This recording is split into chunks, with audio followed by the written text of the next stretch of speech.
things which influenced me or inspired me to want to become an animator initially are not necessarily the things which continue to inspire me now.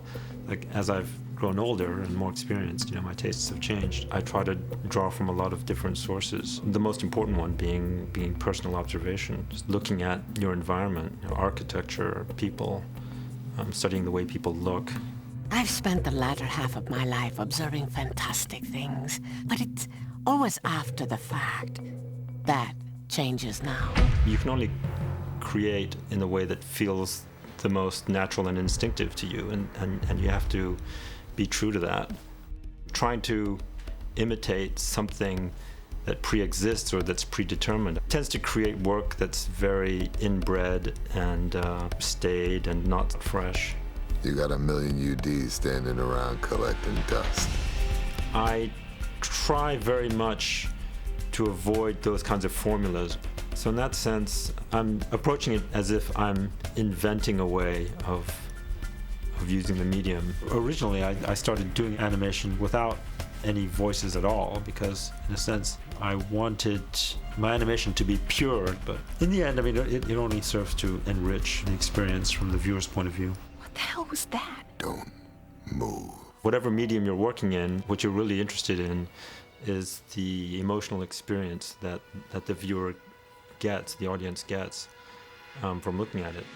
I think of animation as a method of filmmaking, first and foremost. I don't really see much of a relationship myself with comic books and graphic novels. Apart from the way you draw characters. When you're an animator, you do a lot of quick, rough drawings. You need to spend more time on each drawing when you're doing a comic book, I think, because it lingers on the page and it has to hold up by itself. When you're an animator, your drawings flash by on the screen in, fractions of a second.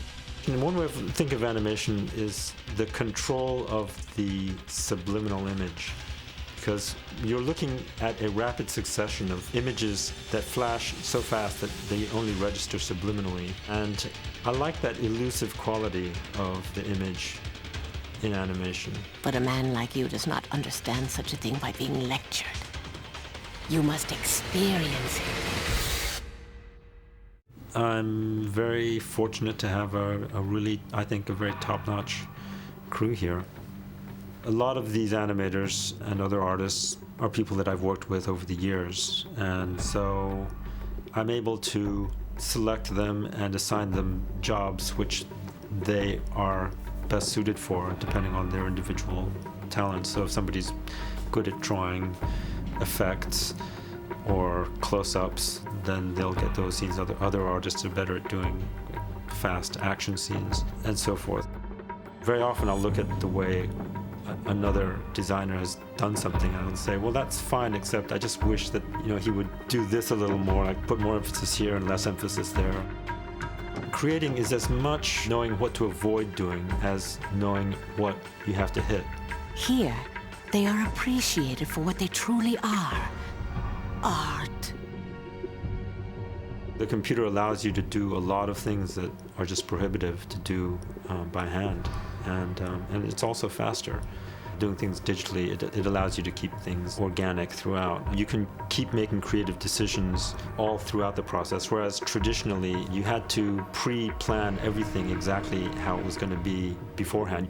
For me, the thing that is appealing about doing animation by computer is that it continues to progress, and so the technology keeps advancing, and each year practically we see the medium develop, whereas you don't get that with 2D animations.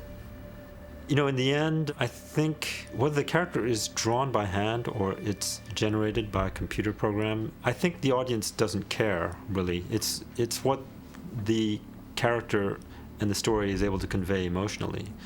That should be the key.